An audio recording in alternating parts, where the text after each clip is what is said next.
Kita lanjut ya. Aku tadi barusan kedatangan tamu ya, ternyata Bu RT dia ngasih ini. Ini bibit bunga. Oh, kebiasaan orang Belanda selalu ngasih bibit bunga seperti ini, nggak pernah kue apa roti, nggak pernah. Selalu yang begini-begini bunga atau apa gitu. Ini karena kita tahun ini mau Natal ini nggak bisa kumpul-kumpul ya karena pandemi kan. Jadi sebagai gantinya dikasih ini. Bagus kan? Perhatian. Iya. Ya, oke. Pembahasan selanjutnya mengenai sekolah bahasa Belanda. Sekolah bahasa Belanda bagi pendatang di sini sangat penting sekali. Dan aku berterima kasih dengan pemerintah Belanda karena pada tahun itu 2002, 2003, 2004 aku boleh menjalani pelajaran bahasa Belanda yang dikasih pemerintah gratis selama 1 tahun, dan itu aku gunakan betul walaupun banyak sekali halangan ya karena aku hamil dan nggak enak jadi banyak absen, tapi toh aku mendapat pelajaran banyak sekali dan itu bagus sekali untuk pendatang. Karena apa? Kita bisa adaptasi dengan masyarakat sekitar. Kita bisa tahu, oh dengan bahasa kita bisa ngomong, kita bisa say hello sama tetangga, sama ya kita ke pasar, kita ke supermarket, itu kita bisa sendiri karena kita sudah tahu bahasanya. Nah itu gunanya ada pelajaran bahasa Belanda gratis selama 1 tahun dari pemerintah waktu itu, dan harap digunakan sebaik-baiknya ya karena itu bermanfaat sekali. Nah dari sini kita diajarkan juga gimana caranya kita ke bank ngisi buku tabungan, terus gimana kita ke mana kalau di Indonesia namanya ATM. Nah itu kita diajari semua secara rutin, bagus banget. Terus gimana cara bertamu, terus gimana cara kita membahas diskusi di suatu pekerjaan, dan gimana caranya kita melamar kerja, terus gimana kita bicara, bagaimana kita membuat surat lamaran untuk bekerja, semua itu diajarkan. Bagus sekali. Intinya kita itu diajarkan untuk mandiri dan bisa bekerja di sini. Karena pemerintah Belanda sangat menghargai sekali kalau wanita itu bekerja, walaupun itu part-time. Misalnya seperti ibu-ibu punya anak, itu bisa part-time bekerja kira 2 hari atau setengah hari, itu bisa di sini. Karena ya kita punya anak, kita harus ngurus rumah tangga, anak, tapi kita akan dihargai kalau kita kerja.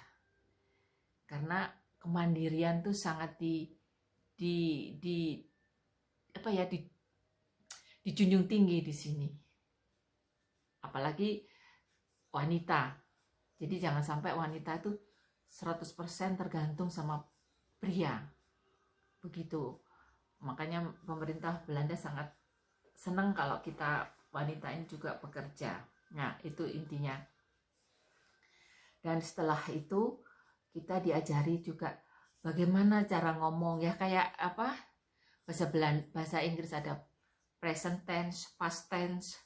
Nah, itu verleden tijd, voltooid tijd, itu namanya begitulah. Nah, dari situ kita akan bisa sendiri ke pasar, belanja sendiri karena kita sudah ngomong. Nah itu juga perlu satu keberanian. Salah nggak apa-apa karena itu bukan bahasa kita, itu prinsipku dulu ya, bukan aku sombong. Karena aku belajar, orang belajar itu kan bisa salah, kenapa kita malu? Karena orang sifatnya orang bule, kita salah dia akan membenarkan, bukan oh kamu kok salah terus, oh kamu kok bodoh. Enggak pernah selama ini ya yang aku alami.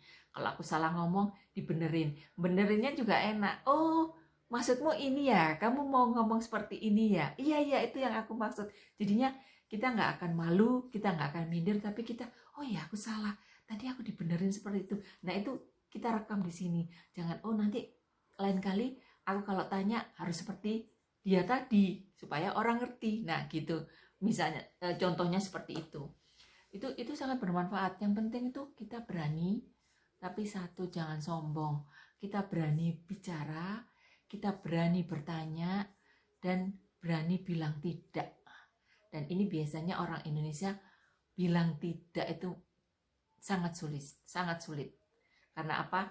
Ya kita, kultur kita kan begitu.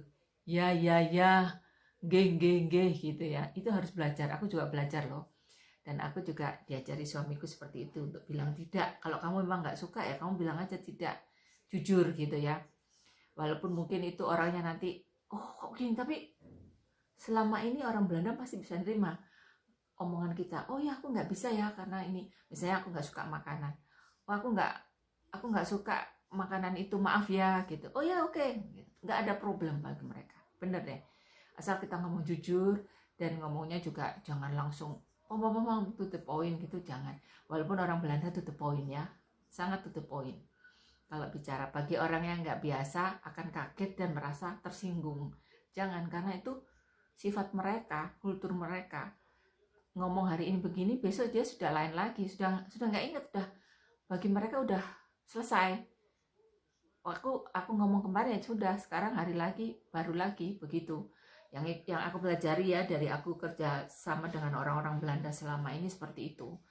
Jadi itulah terbentuk dari sifat seperti itu. Makanya kalau kita orang Indonesia sudah ngomong plak itu bukan berarti sombong, karena kita sudah terbiasa dengan kehidupan Belanda yang seperti ini. Dan kita harus bisa ngomong tidak, dan kita harus bisa outleggen itu apa ya, menjelaskan, oh ini loh aku tuh seperti ini karena ini gitu. Tapi nggak usah terlalu detail ya, karena privasi pun di sini sangat dijaga sekali. Jadi nggak perlu sampai detail. Oh ini nggak perlu. Orang Belanda nggak mau itu. Yang penting kamu bilang, oh aku nggak bisa gini-gini. Ya oke, aku terima. Gitu. Kelar, gampang kok kalau kita ngerti. Ya ada sih juga yang surveillance ada, tapi itu jarang. Ya. Oh ya, terus privasi itu sangat dihargai di sini. Ada yang tanya, kenapa sih kamu kalau ngambil video nggak pernah ada orang lewat apalagi yang kelihatan wajahnya? Aku bilang sudah ada peraturan di sini beberapa tahun ini itu nggak dibolehkan, terutama sekarang maraknya di sosmed kayak gitu ya, wajah orang sama plat nomor mobil itu nggak boleh. Karena apa? Yang pertama, kalau wajah orang itu ya kalau dibuat baik nggak apa-apa, kalau dibuat untuk jelek misalnya fotonya dicopot untuk hal-hal yang tidak berkenan, hal-hal yang negatif, nah itu dilarang sekali di sini. Juga anak-anak kecil nanti bisa kena dibuat untuk kinder porno nah itu nggak boleh. Makanya sekarang peraturannya sangat ketat sekali, nggak boleh ada pengambilan tanpa seizin yang bersangkutan gitu ya. Kalau lalu lalang aja orang yang kita ambil video lalu lalang nggak langsung wajahnya, itu sih masih bisa, asalkan gitu. Tapi jangan yang memang disengaja mau ngambil itu, oh karena ini orang Belanda asli aku mau ambil, nggak bisa. Itu harus seizin yang bersangkutan. Jadi makanya kenapa aku kalau ambil video itu selalu suasananya sepi, padahal enggak, kiri kanan tuh orang. Tapi juga orang sini kalau kita ngambil foto atau video, mereka akan berhenti, menghargai sekali. Padahal kalau toh mereka lewat, aku sih nggak apa-apa. Tapi mereka selalu bilang, kamu mau ambil foto ya? Udah ambil aja, aku tak berhenti dulu. Begitu, sopan kan? Nggak nerjang terus gitu, nggak. Mereka selalu nunggu. Itu orang Belanda ya, yang aku tahu loh. Aku nggak tahu di Eropa lain, aku nggak tahu. Tapi yang setauku sih seperti itu. Ya begitu itulah. Makanya kenapa itu sangat dijaga sekali. Nggak boleh. Takutnya dibuat hal-hal yang negatif. Kan sekarang smartphone itu kan pinter. Wajah orang diambil, terus ini badannya badan orang lain, entah itu pas dia apa-apa. Nah itu yang dimaksud kenapa dilarang keras untuk mengambil foto atau video orang lain tanpa seizin yang bersangkutan. Tuh, itu pasalnya. Ada yang tanya soalnya kenapa, makanya itu yang nggak boleh. Oke, aku berhenti dulu ya, nanti kita lanjut lagi dengan bahasan yang lain ya. Ya, kita lanjut ya. Sekarang pembahasan mengenai gimana mempersiapkan diri untuk tinggal di negara pasangan kita, terutama di Belanda ya. Aku harap pasangan kalian itu mempersiapkan kalian sedemikian rupa supaya kalian tuh kerasan. Karena ini bukan masalah yang mudah. Banyak sekali orang Indonesia yang tinggal di sini setelah sekian tahun dia tidak betah dan tidak kerasan karena apa? Cuacanya. Nah, itu suami atau istri yang tinggal di Belanda, yang orang Belanda, baik yang orang pokoknya yang berpaspor Belanda, itu menjelaskan ke pasangannya, ini loh Belanda itu seperti ini. Kalau cuaca paling enak itu summer, karena summer itu kita bisa sampai jam 11 malam matahari itu terang, dan itu gak ada hujan apapun, kita bisa jalan seenak kita, semau kita, karena biasanya summer juga liburan sekolah panjang buat anak-anak sekolah ya, 6 minggu. Suamiku datang. Halo, even wachten hè? Even wachten. Stil zijn. Ik ben nog aan het video maken. Ya, oke. Nah, sampai mana tadi? Nah, dipersiapkan terutama kalau musim winter, gugur itu waktunya itu, apalagi gugur, daun-daun berguguran, terus suasananya tuh redup, banyak hujan. Nah, itu membuat orang, apalagi sepi di sini, semua sendiri, itu membuat orang Indonesia yang tidak biasa dan terbiasa dengan keramaian di negara asal, itu akan kesepian, terus merasa, aduh gimana ini, terus pengen pulang ke Indonesia. Banyak sekali terjadi.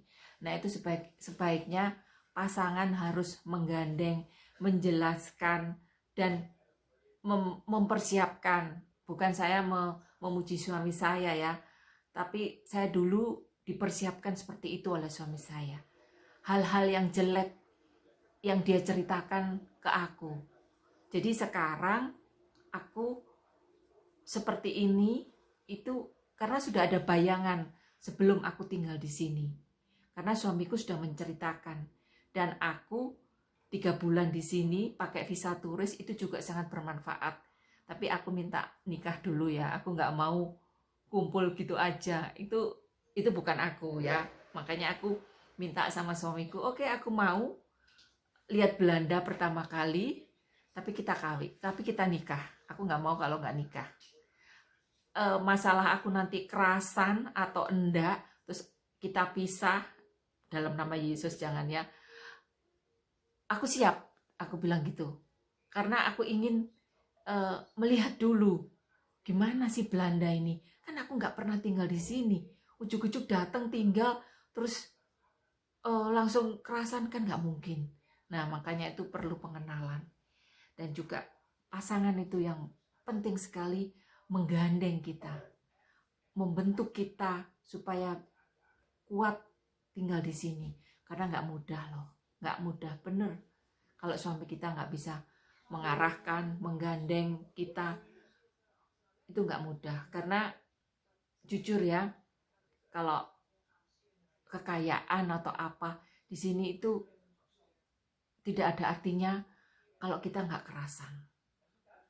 Kita merasa di hati itu kosong, itu bahaya sekali.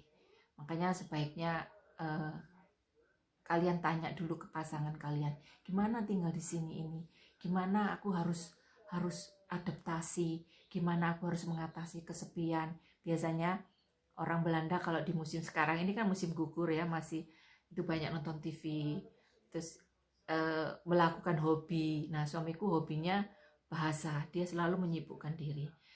Harus ada hobi di sini, apapun itu. Aku dulu hobiku nyanyi ya, karena aku dulu sering nyanyi di gereja, ikut kur, vokal grup. Tapi sekarang aku nggak bisa nyanyi teriak-teriak gitu, karena aku tinggal di flat. Jadi aku alihkan ke memasak, bikin kue. Padahal aku itu bukan hobiku dulu, tapi sekarang menjadi hobiku yang karena itulah. Dan juga jangan lupa kalau kalian beragama, berdoalah, minta bimbingan Tuhan supaya kalian kerasan mendampingi pasangan kalian, dan mungkin juga anak-anak kalian nanti akan lahir, kalian bisa membimbing anak-anak kalian dengan baik dan kerasan dan mempunyai mental yang kuat. Itu penting sekali ya.